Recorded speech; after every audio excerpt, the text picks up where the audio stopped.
한국에서는 다음 달 말 남북 정상회담을 앞두고 예행 연습, 리허설도 갖고 있다고 합니다.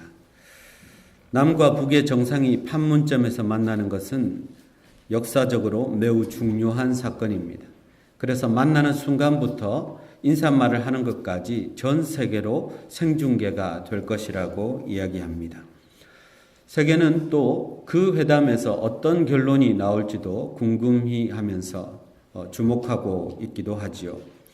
남북한 정상이 만나는 것도 매우 역사적인 일이지만 기독교 역사상 매우 중요하고 놀라운 만남이 있었습니다. 오늘 본문에서 보여주는 베드로와 고넬료와의 만남입니다. 왜 이 만남이 그렇게 중요한가 하면 고넬료는 이방인으로서 가장 먼저 복음을 받아들이는 사람이 됩니다. 이방인이란 유대인들하고는 상종조차 할 수 없습니다. 집에 초대를 받아서 갈 수도 없고 교제도 할 수 없는 존재입니다. 그런데 베드로가 고넬료의 집에 찾아가서 그에게 복음을 전했다 하는 것은 이것은 놀라운 사실이지요. 이렇게 해서 고넬료가 복음을 받아들인 이후에 놀라운 사건이 일어납니다. 이후에 콘스탄티누스 대제 때는 로마 제국 전체가 기독교를 국교로 믿게 되는 그런 역사가 나타나는 것입니다. 그래서 이 만남은 기독교 역사상 아주 중요한 만남이라고 할 수 있습니다. 사도 바울이 복음을 유럽으로 전했고 빌립이 아프리카로 복음을 전했다면 이제 사도 베드로에 의해서 로마로 복음이 전해지는 그런 상황입니다. 고넬료는 어떤 사람이지요? 고넬료는 신분적으로는 로마 군대 이달리아 부대의 장교라고 되어 있습니다. 가이사랴에는 로마 총독부가 있었고 거기에 군대가 주둔해 있었는데 로마 군대니까 당연히 이탈리아 부대 이렇게 이름을 붙인 것 같습니다. 저는 강원도 인제에 있는 을지 부대 출신입니다. 군 부대마다 이름이 또 있어요. 백골 부대가 있고요. 이기자 부대도 있습니다.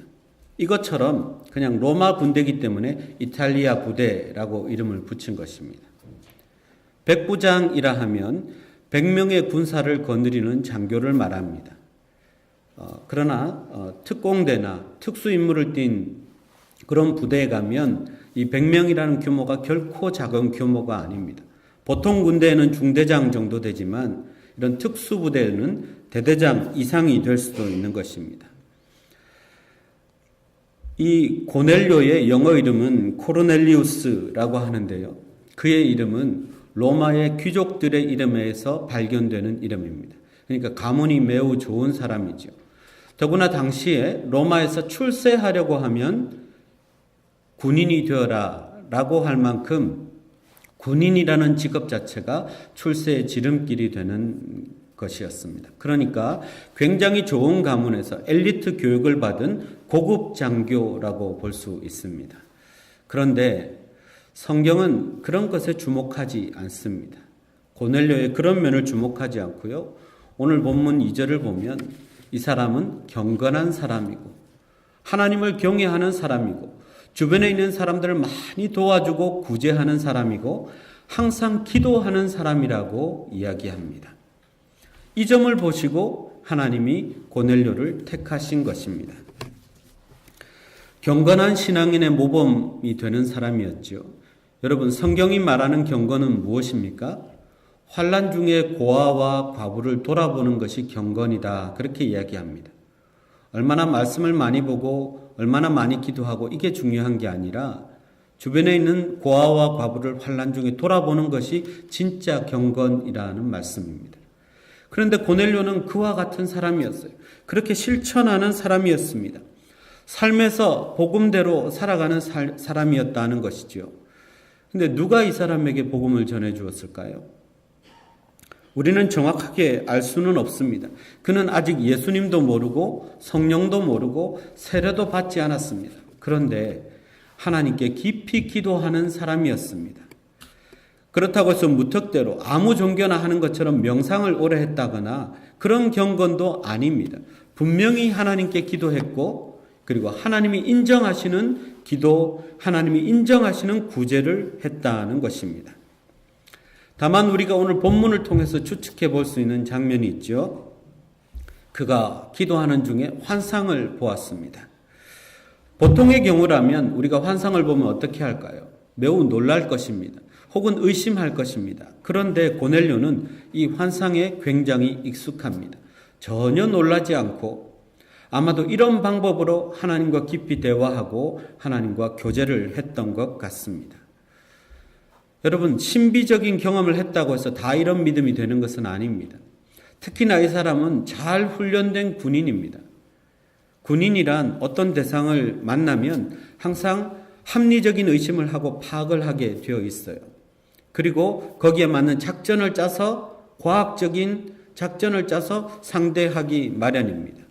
그런데 그렇게 훈련받은 군인이 신비로운 체험을 했는데 그 신비로운 체험에 조금도 놀라지 않고 계속해서 하나님의 뜻을 분별하고 할 수 있는 것은 이미 그가 하나님과 이런 식으로 많이 교제했던 하나님의 종이었다는 것을 알 수 있습니다.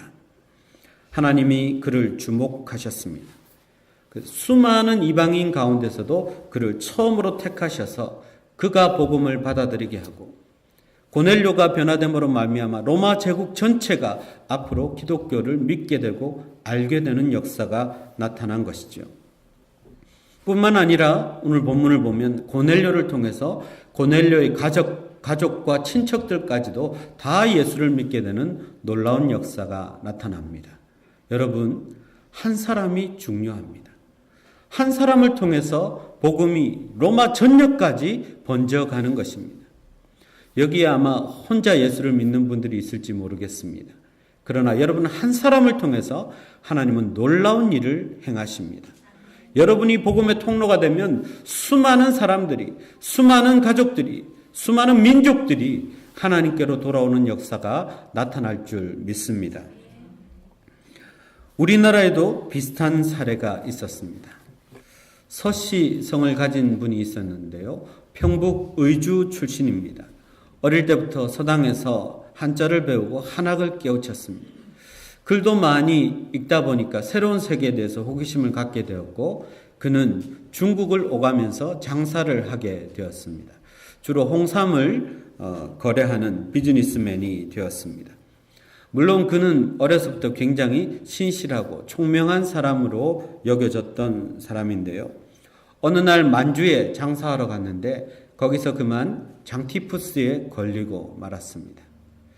그때 영국인 의사 헌터라는 사람이 와서 그를 치유해 주었고 이어서 그는 이 서씨를 선교사로 와 있던 맥킨타이어 목사님에게 소개를 해 주었습니다. 그래서 이 맥킨타이어 목사님이 복음을 전했더니 이 서씨가 그 복음을 받아들이고 감화되기 시작했습니다. 맥킨타이어 목사님과 같은 선교회를 섬기고 있는 로스 목사님을 또 소개받아서 그분과 함께 이제는 성경을 번역하는 일을 하기 시작했습니다.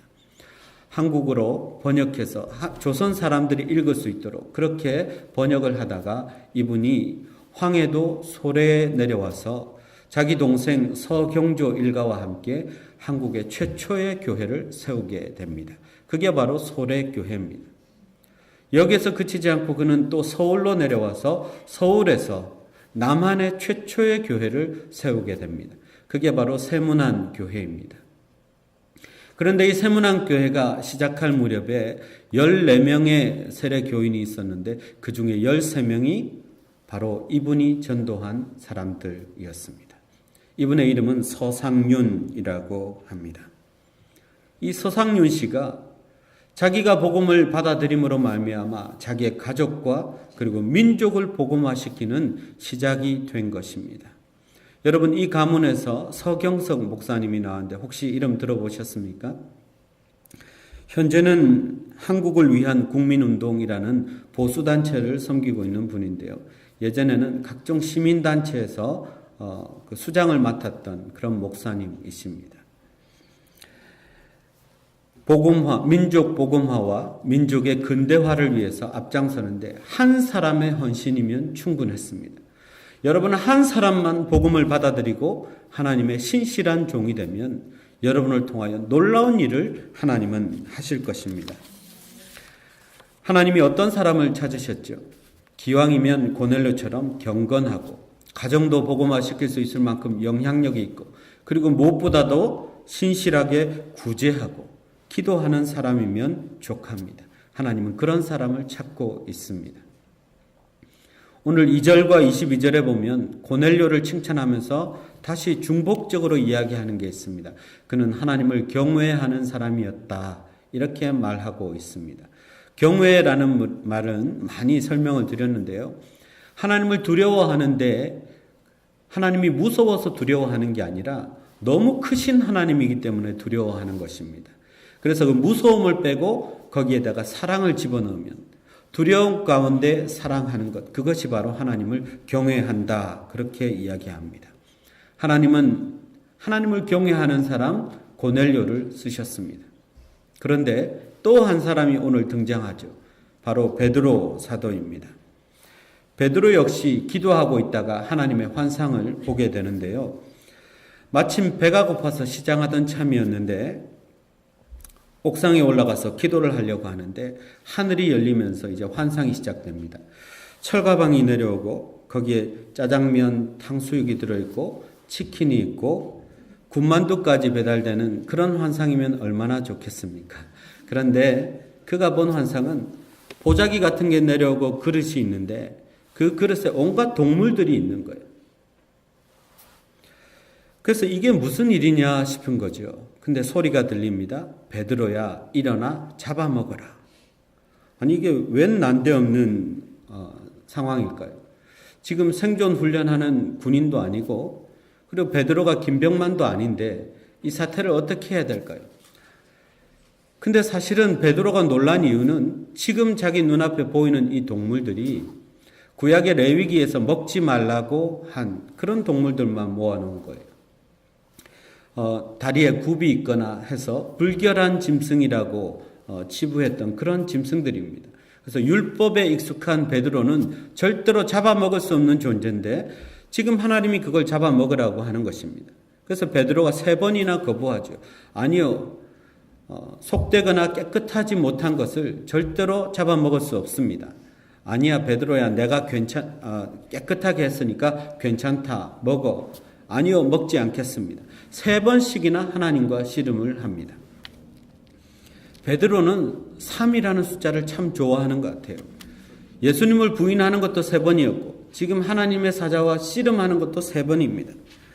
안 먹겠다고 이야기합니다. 그런데 이 환상이 베드로에게 궁금증을 남깁니다. 이 환상의 뜻은 뭘까? 환상이 주어지면 그 의미가 더 중요합니다. 환상은 실상하고는 완전히 다른 거거든요. 왜 하나님께서 이런 환상을 주셨을까? 그런데 이 환상도 하나님께서 풀어주십니다. 이어서 성령이 뭐라고 말하냐면 너를 찾아오는 사람들이 있을 건데 고넬료라는 사람이 보낸 것이다. 내가 그 사람을 통해서 보냈으니까 두려워하지 말고 그에게 가라라고 성령이 이야기를 합니다. 그리고 이 사람들을 따라 고넬료라는 사람의 집에 가봤습니다. 베드로는 사실 꺼렸을지도 몰라요. 딱 보니까 이방인이거든요. 그런데 그와 함께 있는 모든 식솔들, 함께 있는 동료들이 마음이 이미 다 열려 있는 거예요. 그래서 베드로가 주저하지 않고 예수님을 소개하고 그리고 성령이 임하는 것을 봅니다. 말씀을 전할 때 성령의 강력한 임재가 있는 것을 보고 주저하지 않고 그들에게 세례까지 베풀게 되었다는 것이죠. 그때 베드로가 깨닫습니다. 아, 바로 이게 그 환상의 뜻이었구나. 하나님의 복음을 받는 데는 부정하거나 속한 사람이 없고 하나님이 이제 다 깨끗하게 하셨으니 이방인에게도 복음을 전해야 하는구나. 베드로의 눈이 열리는 순간이었습니다. 이것을 알게 된 베드로가 고백하죠. 34절에 하나님은 사람의 외모를 보지 않는다. 그렇게 이야기를 합니다. 하나님은 사람의 외모를 보지 않는다. 이 말을 우리는 참 오용할 때가 있어요. 배우자를 구할 때 하나님은 사람의 외모를 보지 않지만 나는 하나님이 아니니까 외모를 봐야 되겠습니다. 그렇게 말하는 친구들이 있습니다. 물론 여러분이 배우자를 고를 때는 외모도 보고 내면도 봐야 되겠죠. 그런데 오늘 성경에서 말하는 외모라는 것은 그보다는 스펙을 이야기합니다. 그 그 사람을 나타내 줄 수 있는 그 사람의 환경, 신분, 직업, 나이, 인종, 이 모든 것이 아무것도 문제가 되지 않는다는 것입니다. 복음을 받아들이는 데는 아무것도 문제가 되지 않는다는 것이죠. 다만 하나님은 신실한 사람들을 택하시고 그리고 하나님을 경외하는 사람들을 택하셔서 쓰신다는 말씀입니다.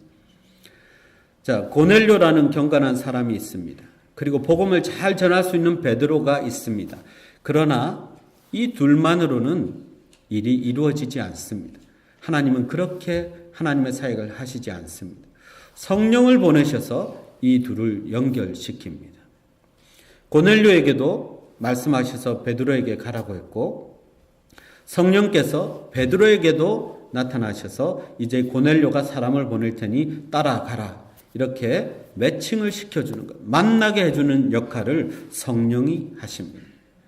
그래서 성령의 역사가 놀랍게 나타나게 되는 것이지요. 고넬료의 가족과 만난 순간도 성령께서 역사하셨습니다. 그래서 베드로의 모든 편견이 사라지고 선입견이 사라지고 그 자리에 있는 모든 이들과 함께 놀라운 성령의 역사를 함께 나누게 되는 것이지요. 복음의 역사는 성령의 말씀을 따라서 순종한 이 두 사람에 의해서 놀랍게 커져가고 번져간 것입니다. 그렇다면 여러분, 이 두 사람 사이에 여러분이 공통점을 발견할 수 있죠. 그것은 무엇입니까? 그들이 기도하는 가운데 있었다는 것입니다. 기도하는 가운데 성령이 나타나시고 성령께서 그들을 인도하셨다는 것이죠.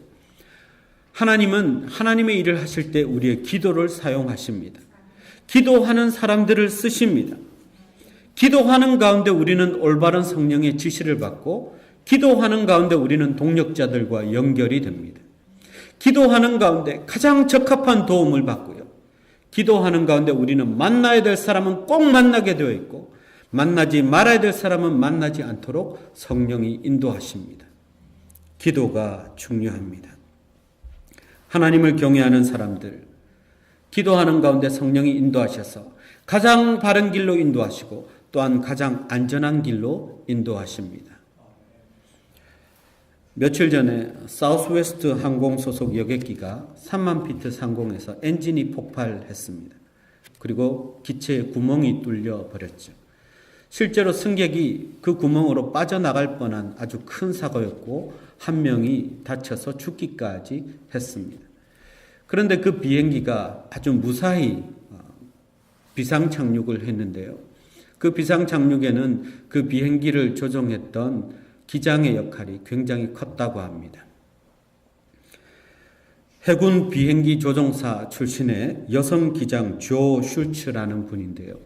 군에서 훈련된 판단력과 냉철한 판단력과 그리고 담대한 담력, 그걸 가지고 그 위기 상황에서 전혀 흔들리지 않고 관제탑과 교신을 하면서 이 비행기를 가장 안전하게 기술을 잘 발휘해서 비상 착륙을 시켰다는 것이죠. 여러분, 잘 훈련된 비행사, 조종사가 승객의 안전을 책임지는 것은 분명합니다. 그런데 이런 상황이 되면 이런 조종사들도 반드시 따라야 할 것이 있습니다. 그것은 비행기 운항 안전 매뉴얼이라는 것입니다. 끊임없이 훈련하고 숙지하지만 비상 상황이 되면 사람인지라 흔들릴 수 있죠. 그래서 만들어진 매뉴얼을 보고 거기에 따라서 이 사람은 비행기를 조종하는 것이죠. 그래서 비상시에는 누가 더 그 안전 매뉴얼에 따라 정확하게 그리고 그 안전 매뉴얼에 익숙한가에 따라서 비행기의 안전에 큰 차이가 있는 것입니다. 여러분, 우리 인생을 가장 잘 아시는 성령께서 우리를 마치 비행기 조종사처럼 우리의 삶을 인도해 가십니다. 그리고 우리의 안전 매뉴얼이라고 할 수 있는 하나님의 말씀을 따라 순종하면 아무것도 걱정할 것이 없습니다. 여러분이 어떤 인생, 어떤 문제에 직면해도 하나님의 말씀을 따르십시오. 여러분은 승리하게 될 것입니다.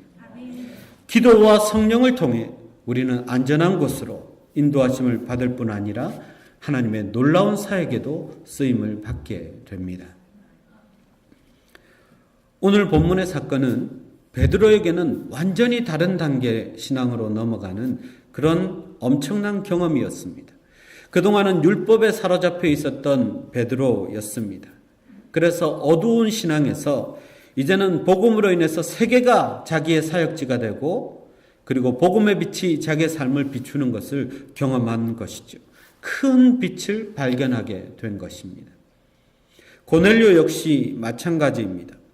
예수님도 모르고 성령도 모르고 세례도 모르던 사람이었는데 이 만남을 통해서 성령도 알게 되고 예수님도 알게 되고 세례도 받게 되었습니다. 점점 그도 큰 빛을 보게 된 것입니다.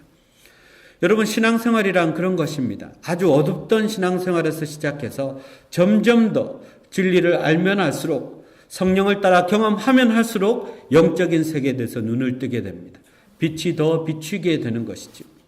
그 빛은 점점 더 밝아지게 되어 있습니다. 더 밝은 세계로 주님께서 우리를 인도하시기 때문입니다. 여러분이 기도하면 그리고 여러분이 말씀을 따르면 그 빛의 세계가 더 환하게 여러분 앞에 나타나게 될 것입니다.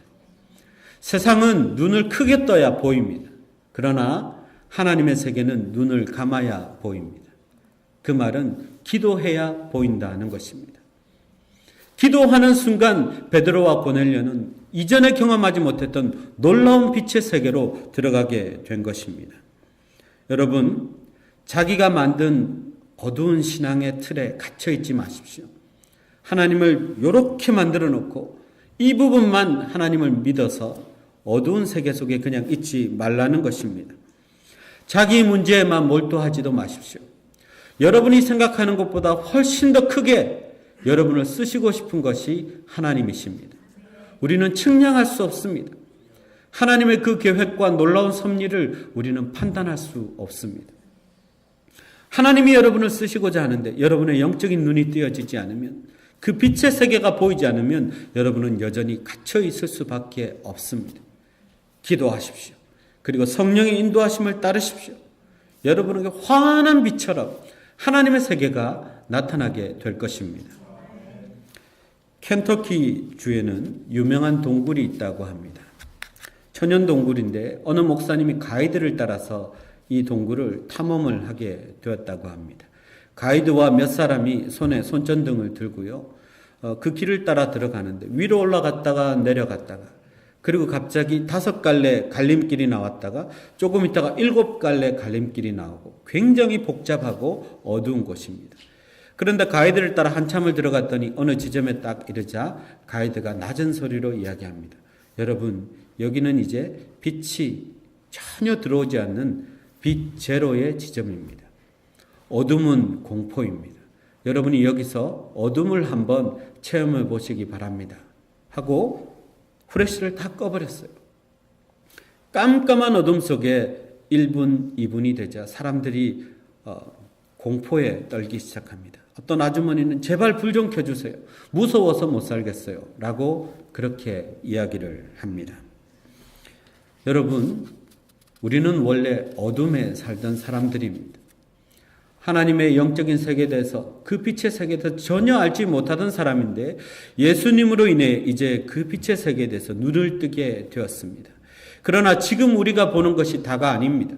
진리를 알면 알수록 기도하면서 성령의 인도함을 받으면 받을수록 우리는 더 큰 빛의 세계로 나아갈 수 있습니다.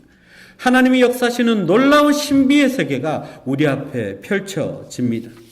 그러나 여전히 예수를 믿었음에도 불구하고 성령도 모르는 사람들이 있습니다. 세례도 받지 않은 사람들이 있습니다. 영적인 세계에 대해서는 깜깜하게 무지한 사람들이 있습니다. 여러분, 이제 그 틀을 벗어나야 합니다.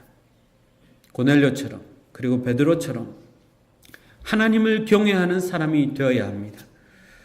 하나님께 기도하며 그리고 백성들을 많이 구제하며 진심으로 하나님이 인정하시는 신실한 삶을 살면 하나님께서 우리를 그렇게 인도하십니다.